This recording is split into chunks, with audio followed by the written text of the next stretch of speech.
പിതാവിൻ്റെയും പുത്രൻ്റെയും പരിശുദ്ധാത്മാവിൻ്റെയും നാമത്തിൽ ആമേൻ. എൻ്റെ ഈശോയെ, ഓരോ പ്രഭാതത്തിലും എന്നെ വിളിച്ചുണർത്തുന്ന ദൈവമേ, അങ്ങ് എൻ്റെ രാജാവും എൻ്റെ നാഥനുമാണ്. എന്നെ വഴി നടത്തുന്നതും എന്നെ ക്രമീകരിക്കുന്നതും എന്നെ പുനർനിർമ്മിക്കുന്നതും അങ്ങാണ്. കർത്താവേ, രാത്രിയുടെ മറയിൽ നിന്ന് അങ്ങ് എന്നെ വെളിച്ചത്തിലേക്ക് വിളിച്ചുണർത്തി. എൻ്റെ ജീവിതത്തിലെ ഇരുട്ട് മാറ്റി പ്രഭാതത്തിൻ്റെ ആദ്യ വെളിച്ചം എൻ്റെ ജീവിതത്തിന് പകരണമേ. ഇന്ന് അങ്ങ് എനിക്ക് വേണ്ടി ഒരുക്കുന്ന എല്ലാ അനുഗ്രഹങ്ങൾക്കും ഞാൻ നന്ദി പറയുന്നു.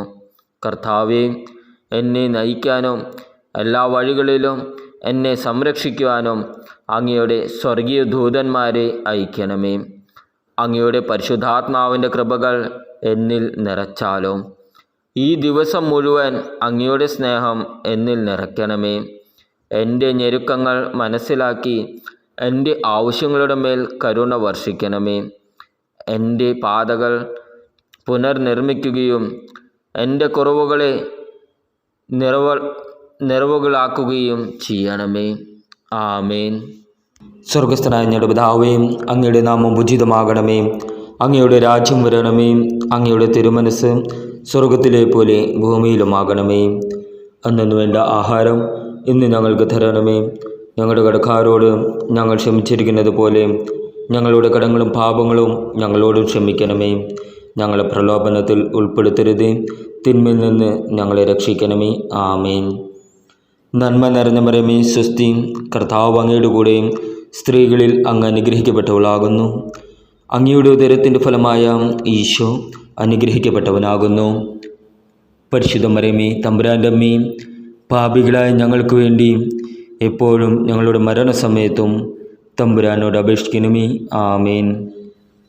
പിതാവിനും പുത്രനും പരിശുദ്ധാത്മാവിന് സ്തുതി, ആദ്യയിലെ പോലെ ഇപ്പോഴും എപ്പോഴും എന്നേക്കും. ആമേൻ. ക്രിസ്തുവിലുള്ള പ്രിയപ്പെട്ട സഹോദരി സഹോദരന്മാരെ, ഇന്നത്തെ ദൈവവചനം വിശുദ്ധ ലൂക്കാ എഴുതിയ സുവിശേഷം 16-ാം അധ്യായം 19 മുതൽ 31 വരെയുള്ള വാക്യങ്ങൾ. ഒരു ധനവാൻ ഉണ്ടായിരുന്നു. അവൻ ചെമന്ന പട്ടും മൃദുല വസ്ത്രങ്ങളും ധരിക്കുകയും എന്നും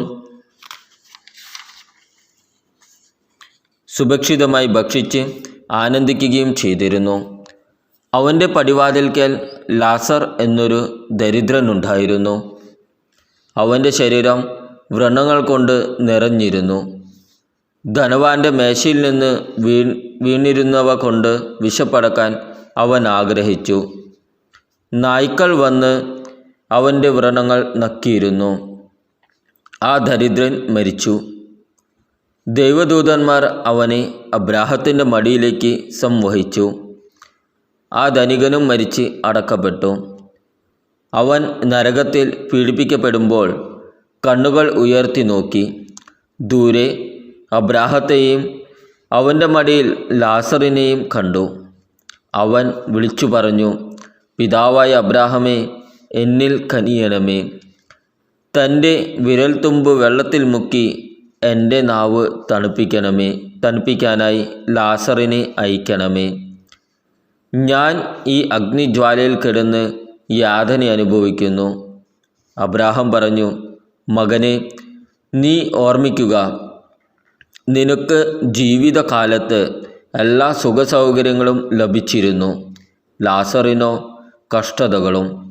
ഇപ്പോൾ അവൻ ഇവിടെ ആനന്ദിക്കുകയും നീ വേദന അനുഭവിക്കുകയും ചെയ്യുന്നു. കൂടാതെ ഞങ്ങൾക്കും നിങ്ങൾക്കും മധ്യേ ഒരു വലിയ ഗർത്തവും സ്ഥാപിക്കപ്പെട്ടിരിക്കുന്നു. ഇവിടെ നിന്ന് നിങ്ങളുടെ അടുത്തേക്കോ അവിടെ നിന്ന് ഞങ്ങളുടെ അടുത്തേക്കോ വരാൻ ആഗ്രഹിക്കുന്നവർക്ക് അത് സാധിക്കുകയില്ല. അപ്പോൾ അവൻ പറഞ്ഞു, പിതാവേ, അങ്ങനെയെങ്കിൽ ലാസറിനെ എൻ്റെ പിതൃഭവനത്തിലേക്ക് അയക്കണമേ എന്ന് ഞാൻ അപേക്ഷിക്കുന്നു.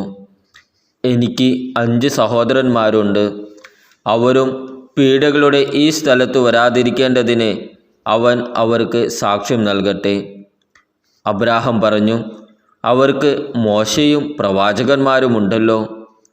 അവരുടെ വാക്ക് കേൾക്കട്ടെ. ധനവാൻ പറഞ്ഞു, പിതാവായ അബ്രാഹാമേ, അങ്ങനെയല്ല. മരിച്ചവരിൽ നിന്ന് ഒരുവൻ ചെന്ന് പറഞ്ഞാൽ അവർ അനുതപിക്കും.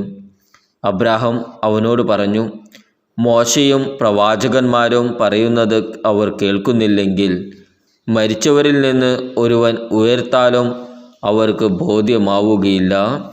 നമ്മുടെ കർത്താവായ ഈശോ മിശിഹായ്ക്കും സ്തുതി.